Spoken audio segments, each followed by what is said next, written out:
The 1907 riots spread from Rawalpindi to Punjab.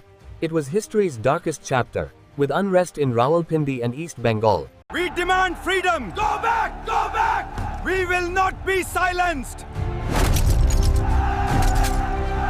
In early 2021, tens of thousands of farmers camped at the borders of New Delhi. During the demonstrations, they dedicated February 23rd as Pagri Sambal Diwas, a day to honor a largely forgotten historical struggle. To understand the conviction behind those modern protests, we have to rewind over a century, back to a moment when the British Empire accidentally triggered a massive agrarian revolt over paperwork. In the early 1900s, British authorities aggressively expanded into the Punjab region, seeing the sprawling, fertile land as a massive engine for imperial revenue. But by treating the local population as mere data points on an economic spreadsheet, colonial administrators blindly walked into a trap of their own making. The catalyst was a series of 3 laws passed between 1900 and 1907. First, the 1900 Punjab Land Alienation Act stripped farmers' rights to freely sell or mortgage property. Next, the 1907 Doab Bali Act downgraded them to contract workers. Finally, under the 1906 Colonization Act, an heirless farmer's property transferred automatically to the British government. The government paired these severe legal restrictions with steep increases in agricultural taxes and water rates. The result was a sudden, crushing wave of debt across the agrarian class. By 1907, these 3 laws had essentially converted the independent Punjabi farmer into a state tenant, vulnerable to any tax increase or contract change the British dictated. When initial petitions and polite memoranda were completely ignored by the colonial government, leaders like Ajit Singh and his brother Kishan Singh took a different approach. They formed a revolutionary secret society. They called it the Bharat Mata Society. To rally the disparate farming communities, they adopted a poem written by Banke Dayal as their rallying cry, Pagri Sambal Jata, which translates to, "Take care of your turban, O farmer." In Punjab, the turban is the ultimate mark of a person's honor.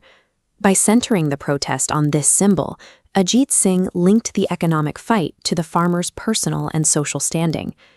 This cultural branding acted as a massive accelerant. It allowed the movement to quickly cross regional boundaries, uniting and radicalizing communities far beyond the directly affected Chenab colony. This focus on identity allowed the Bharat Mata Society to organize across diverse districts, creating a coordinated network of farmers who were now acting in concert against the colonial administration.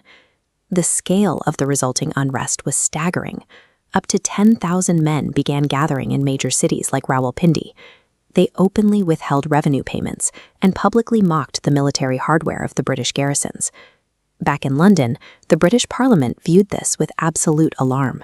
Because it involved the highly sensitive agricultural heartland, they saw the protests as a terrifying threat to the stability of their rule in Asia. The unrest quickly spilled out of the wheat fields. Railway workers in Rawalpindi went on strike, and most dangerously for the empire, soldiers in the British Indian Army's 6th Jat Light Infantry actively mutinied, siding with the revolutionaries to raid the government treasury. The colonial government responded with immediate military force. They violently suppressed the army mutiny, arrested the movement's leaders, and exiled Ajit Singh and Lala Lajpat Rai to Burma in May of 1907. British officials assumed that by cutting off the head of the movement, the threat would disappear. Instead, the heavy-handed response proved to the Indian populace that the imperial machine was vulnerable and could be forced to react. The brutal suppression in 1907 didn't extinguish the fire, it simply scattered the revolutionary embers across the globe. Released later that year due to intense public pressure, Ajit Singh escaped exile. He spent decades traveling through Persia, Turkey, Europe, and South America, actively building a global network of anti-imperial revolutionaries. The energy and tactics forged during the 1907 unrest fed directly into major World War I-era resistance efforts, including the International Ghadar movement and the radicalized passengers of the Komagata Maru. Ajit Singh's radical approach to mass mobilization deeply influenced his own nephew, who grew up listening to the stories of the Bharat Mata Society, a boy who would become the legendary freedom fighter Bhagat Singh. In the 2021 protests, farmers revived the symbols of the 1907 movement to maintain morale and signal a historical continuity in their defense of agricultural rights.